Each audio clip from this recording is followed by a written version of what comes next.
Hey, welcome back. Today is a very special day because yesterday we were here in the same city and we were leveraging the help of our friends to get on rides with the Robo Taxi. But today, this morning, Tesla actually reached out and they sent me access. So now I can do this by myself. I have full access to the Robo Taxi app. And what we're going to do right now is that we're going to basically request a Robo Taxi to come pick us up and then see how the drive goes. So the first thing that I'm going to do is that I'm going to select from the app an address that I already selected, and it's going to tell me that the Robotaxi can arrive in 5 minutes. So that's the whole deal. So I am going to select to book the ride, and off we go.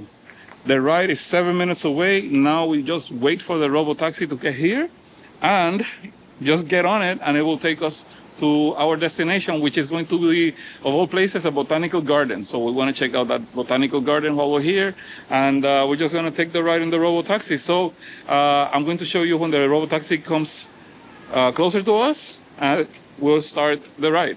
So I hope you like it, and I'll see you in a second.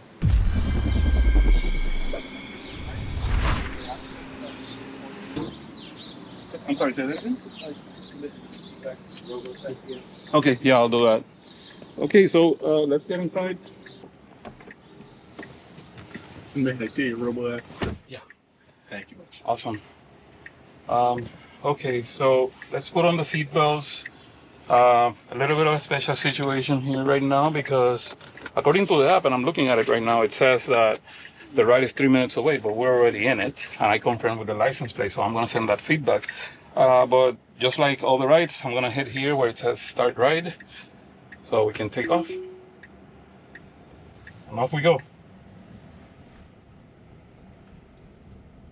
This is very interesting, right? Because it seems to be out of sync a little bit. But as I was saying before, yesterday we were taking rides with our friends that had access to the early access to the program, the Robotaxi here in Austin. And today, the Tesla team was kind enough to send us our own access, right? So now we're doing this without any need to bother our friends. And I see a bunch of Teslas around. Sometimes I think there's a chase car. I don't know if that's actually a thing. But we are going to a botanical garden right now that I actually want to check out. So this is an actual functional ride for us. So we're gonna get there, maybe find something to hydrate a little bit because it's been very hot. And just the fact that I'm here, just talking like I'm being driven by a person because this is so smooth right now. But you can see for yourself that there's absolutely no one in the driver's seat. And this is our first official English preview of the Robotaxi app here in Austin.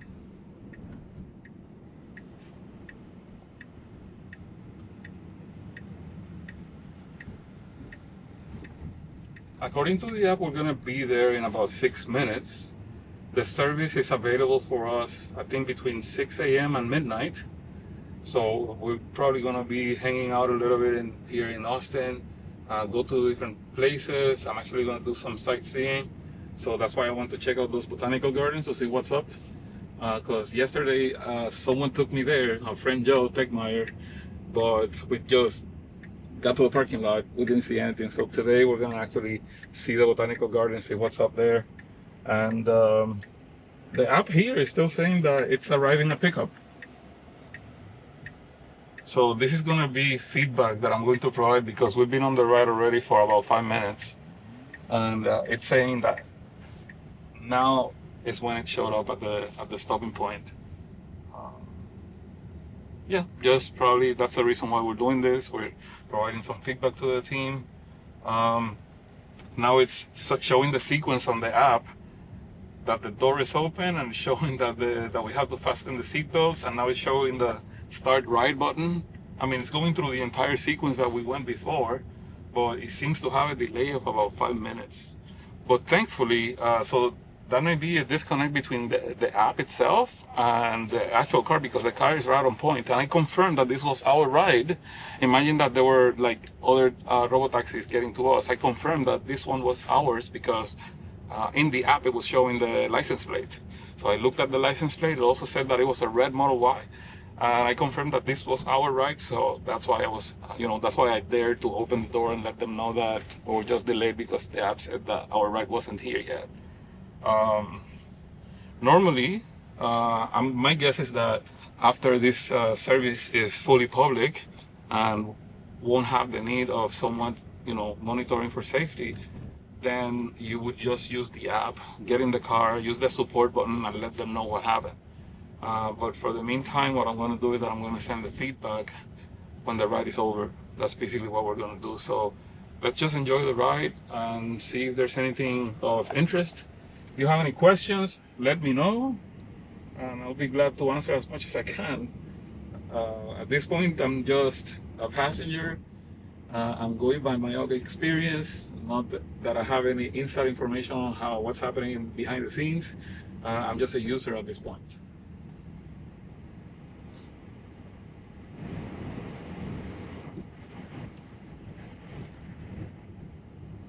So let's check out while we monitor the drive. Check out the app store, the app screen here. All the applications that are here are supposed to be connected to my account, and like I have actually YouTube Music, so I have a premium YouTube account, and it should actually be available. So I'm just loading it up here to see if it shows on the screen. Seems to be loading. There may be some kind of like connectivity issue right now. Maybe that's part of the reason why the information was delayed, but here it is. Oh, it's actually showing the list of songs that I played last. So yeah, that's pretty cool. I am not gonna play anything because of copyright strikes, but you can see that there's songs here. The playlists are there, and my custom mixes, everything is there. So I didn't have to do anything on this car. I just got in it, and because my Robo Taxi app already has access to the same Tesla account, everything that I set up in my own Spotify, for example, or my YouTube Premium account is already available here on the car. So yeah, that's pretty cool and very convenient. All we're missing right now is seeing more languages. That's all. I think other than that, this is something that if you are like, say you arrive from the airport, and so if someday this is available to go from the airport to a downtown city, then you can get on your computer and do some work while the car drives you. Just like a human-driven taxi would be for you. So Uber driver. yeah, this is gonna take the cake from Uber, basically. At least in geo-fenced locations for the beginning, and then as they expand, it's probably gonna be a lot more. Mm-hmm.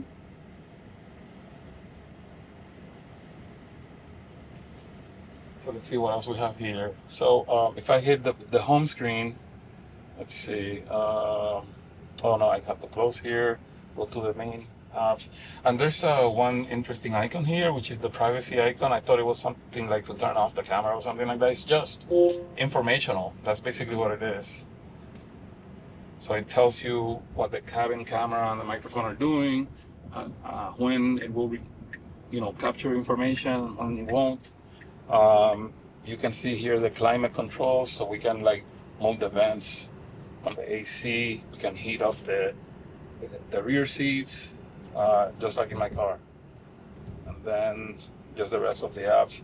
There's arcade, so I don't know if I bring my own Bluetooth controllers for playing games. I don't know if it's gonna work on this car. My guess is that it may, but I don't know because Bluetooth is based on device ID.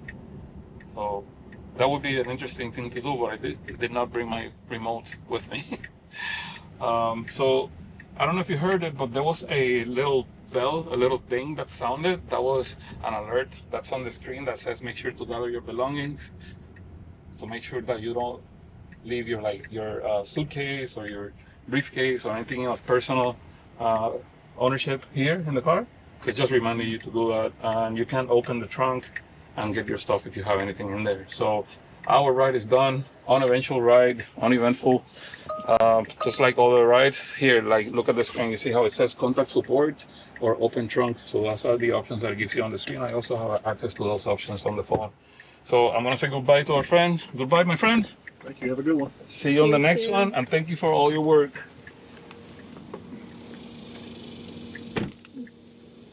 All right, so that was our first official ride with the Robo Taxi here on this beautiful red Model Y. Someone was saying that there was a different piece of hardware underneath this vehicle, and I can see it's like a different diffuser that the other cars that are not the Robo Taxi from the same model have. So I don't know what that means, if it means anything, but there it goes. So now we're gonna walk over to the botanical garden, and before we go ahead and start exploring the botanical garden, I'm going to provide some feedback to the Tesla team, because while the ride was perfect, there was an issue. The issue was with the software, the way that it was interacting with us. So the ride itself, I'm going to give it, I don't know if you can see it, but I'm going to give it 5 charges or stars. And on the comments, what I'm going to do is that I'm going to say that the ride was fine, but there was a discrepancy. We were already in the car, and the app, until even 5 minutes after we were already on the ride, it was still saying that our ride was about to arrive. So I'm going to provide information there. And the other thing that I can do is that I can leave a tip.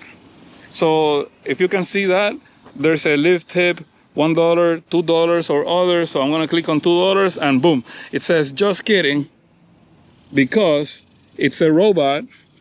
They really don't need a tip. All right, so thank you for watching this video, like I said, and I'll see you in the next one.